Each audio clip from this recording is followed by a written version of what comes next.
Rubber guy, by the way, I heard a federal judge overruled the one trying to strike down the citizenship database EO Trump signed. So if nothing else, hopefully that should help us a bit for the midterms for sure. Again, I'm seeing this. Yes, yeah, yes. The citizenship database is perfectly within the purview of the executive branch, and in our federal system, yes, states do have to comply with a citizenship database. The idea that they don't have to comply with that makes citizenship irrelevant in many respects, or at least it chips away at the relevance of citizenship. And I don't see the Supreme Court getting involved with this and overturning that EO. So exactly, we're now finally getting used to how the Democrats planned to usurp Trump's executive power, and that was through Article 3 power. And that was literally destroyed. That was shot down by the Supreme Court. I thought it was right around this time last summer, wasn't it? When they had the ruling, the 6-3 ruling, that federal judges, regional judges, do not get to make rulings that apply to all states. A judge in Massachusetts cannot tell how the people of Texas how to conduct, say, for example, their affairs, and that we've seen I'd say 80-90% of the federal judiciary honoring that decision. So they overturn these activist judges, clueless, ridiculous, legally illiterate decisions. They overturn them very quickly within literally a matter of days or weeks. So yeah, good observation, RoboGuy. Rock Dog, Dr. Steve, based on what's happening, do you see the Shah returning to power soon? He certainly could. Pahlavi has, he's got everything you would need for some kind of return of the king mythology to reawaken in the hearts and minds of many Persians, Iranians. So we could certainly see something like that, and it would certainly have U.S. and Western backing, and of course Israeli backing, as well as backing among the Gulf countries. So again, we'll have to see how it plays itself out. Texas and La Shock. What do you think was the biggest surprise for the administration with regard to Iran? Biggest surprise for the administration? That's a very good question. I think the big surprise, I'm shooting from the hip here. I don't have any inside baseball information, but I think they were very surprised at how Iran lost the Arab streets. So in every major conflict in the Middle East that involved either the United States or Israel, both, you would see massive demonstrations rise up in Cairo, in Riyadh, in Jordan, in Islamabad. You would see what we call the Arab streets. And the Arab streets, what Iran was able to exploit was the humiliation of the Palestinian people at the hands of Israel. Sorry, I should say the perceived humiliation just coming from them. Not saying I'm trying to be descriptive, not prescriptive, but the perceived humiliation of the Palestinians at the hands of the Israelis and the IDF and Mossad and so forth, and just the general humiliation of other Arab nations trying to take on Israel. That was a flashpoint for them emotionally.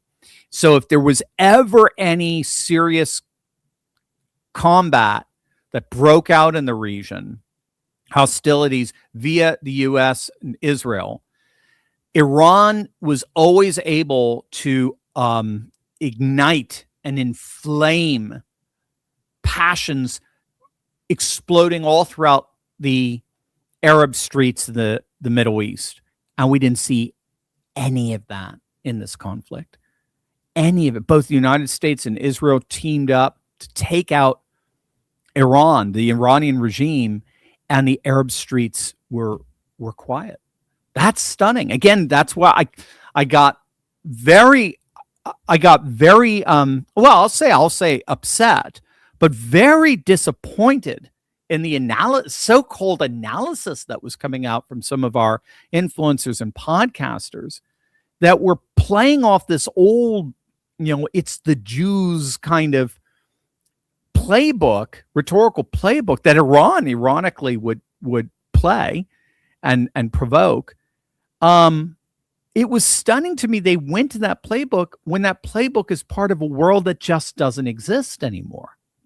It was actually part of an old Cold War world where China and Russia would help inflame those attitudes among Middle Eastern countries, the Arab streets, as we say. So they loved it when the Arab streets filled up with passionate protest, often violent, against the West and Israel. That's gone. Those days are gone. So that's incredible. It shows an extraordinary change has happened. And the Abraham Accords embody that change. The Middle East wants peace and prosperity, and they want their civilizations to be able to flourish.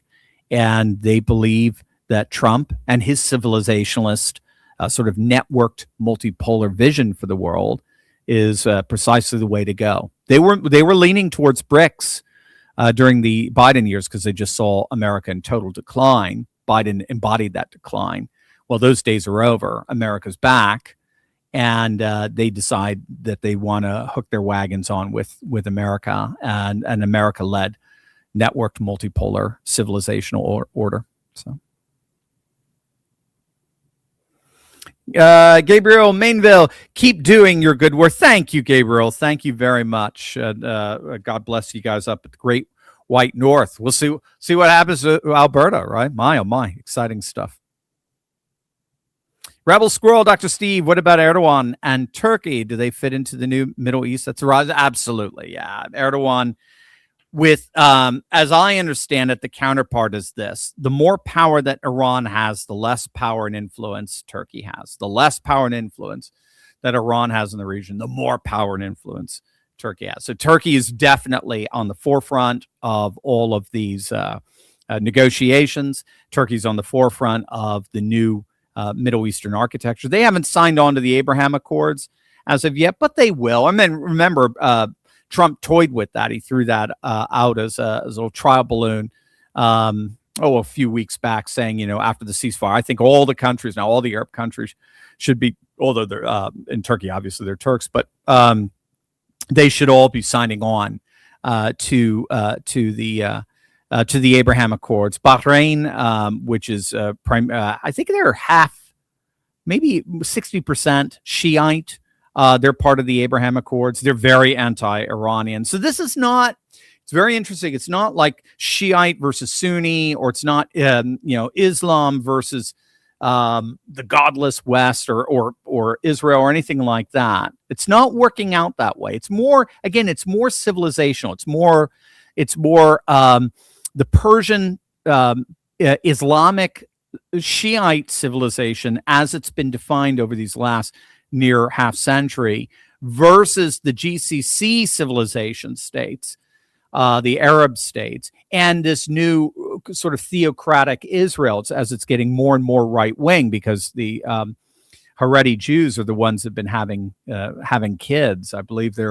I think they're now more than 50% of the Jewish population in Israel. I think they're 30% of the overall population in Israel, because of course there's Palestinians and there's others than Israelis and Jews and so on.